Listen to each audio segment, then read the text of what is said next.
រឿងស្រមោលខ្មោចលងផ្ទះចាស់កាលពីព្រេងនាយមានផ្ទះមួយខ្នងបោះបង់ចោលតាំងនៅដាច់ស្រយាលក៏ណតាឡាក់វាលស្រែដែលអ្នកភូមិជិតខាងគ្រប់គ្នាស្គាល់ថាជាកន្លែងខ្មោចលងជញ្ជាំងផ្ទះព្រេះស្រាមដំបូលធ្លុះធ្លាយខ្យល់បក់ផាត់ស្លឹកឈើស្ងួតចូលក្នុងផ្ទះបក់ផាត់ចុះឡើងបោះណតាឡាក់ឲ្យលឺសូរតែសំឡេងរហឹម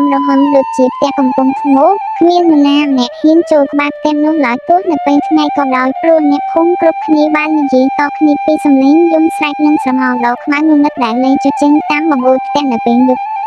រឿងព្រេងនិទានតគ្នានិយាយថាផ្ទះនោះធ្លាប់ជាកម្មសិទ្ធិរបស់គ្រួសារមួយដែលបានបាត់បង់ជីវិតយ៉ាងអាថ៌កំបាំងក្នុងរាត្រីដ៏ខ្មៅងងឹតមួយ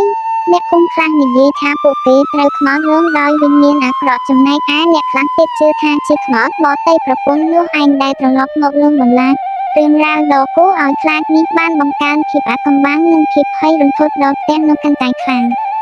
យប់មួយយុវជន3នាក់ឈ្មោះចនរីម៉ូនិងតៅដែលល្បីល្បាញខាងភាពក្លាហាននិងចូលចិត្តផ្សងព្រេងបានសម្រេចចិត្តបំបែកគំនិតត្រានេះពួកគេចង់បង្ហាញថារឿងខ្មោចលងនេះគ្រាន់តែជារឿងនិទានប៉ុណ្ណោះហើយគ្មានអ្វីគួរឲ្យខ្លាចទាល់តែសោះពួកគេបានរៀបចំពិលអាហារសម្រន់និងកាមេរ៉ាដើម្បីថតភស្តុតាងថាគ្មានខ្មោចពិតមែនពេលយប់ជ្រៅខ្យល់រងាបានបក់បោកមកជាមួយភាពស្ងាត់ជ្រងំយុវជនទាំង3នាក់បានដើរទៅកាន់ផ្ទះចាស់នោះពេលទៅដល់ចនបាននិយាយឡើងថាតោះយើងចូលទៅពួកគេបានបោះជំហានចូលទៅក្នុងផ្ទះដោយប្រុងប្រយ័ត្នធូលីនិងពួកវេកបានក្របបត់ណតក់គ្រប់ទីកន្លែងផ្ទះនោះត្រជាក់ល្ហឹមហើយមានក្លិនស្អុយចម្លែកដែលធ្វើឲ្យយកពួកគេព្រឺសម្បុរភ្លាមនោះទ្វារបន្ទប់ទទួលភ្ញៀវបានបិទខ្ទប់ដោយខ្លួនឯងធ្វើឲ្យលឺសូរសន្ធឹករីម៉ូបានលាន់មាត់ឡើងថាអ្នកណាគេបិទទ្វារពួកគេបានងាកមើលជុំវិញប៉ុន្តែគ្មាននរណាម្នាក់នៅទីនោះឡើយសំឡេងក្រហមបានលាន់ឮពីជាន់ខាងលើតើដែលតែងតែមានភាពក្លាហានបំផុតក្នុងចំណោមពួកគេបាននិយាយឡើងថាប្រហែលជាខ្យល់បក់ពួកគេបានសម្រេចចិត្តឡើងទៅជាន់ខាងលើចូលណតារឈើចាស់បានលឺសូរត្រេកត្រកគ្រប់ជំហានដែលពួកគេដើរនៅពេលពួកគេឈានជើងដល់ជាន់ទី2សំឡេងយំសោកដ៏ស្រងឹកស្រងាត់បានបន្លឺឡើងពីបន្ទប់គេងចាស់មួយចនបាននិយាយទាំងភ័យថាខ្ញុំឮសំឡេងយំ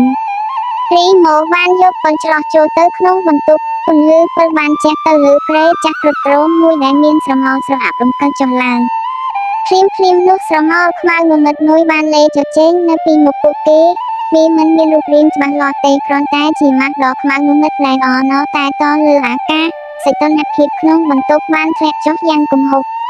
តើបានទាញទូរស័ព្ទរបស់គាត់ដើម្បីថតរូបប៉ុន្តែទូរស័ព្ទរបស់គាត់បានរលត់ភ្លាមស្រមោលនោះបានចាប់ផតើមករំកិលមករកពួកគេយឺតសំឡេងខ្សឹកខ្សៀវដ៏ត្រជាក់បានបន្លឺឡើងក្នុងត្រចៀករបស់ពួកគេចាក់ចេញទៅ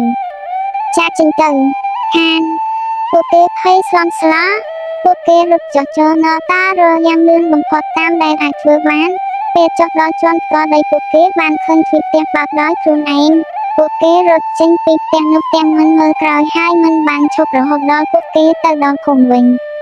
ចាប់តាំងពីយប់នោះមកចនរីម៉ូនិងតើមិនដែលហ៊ាននិយាយពីផ្ទះខ្មោចលងនោះទៀតទេ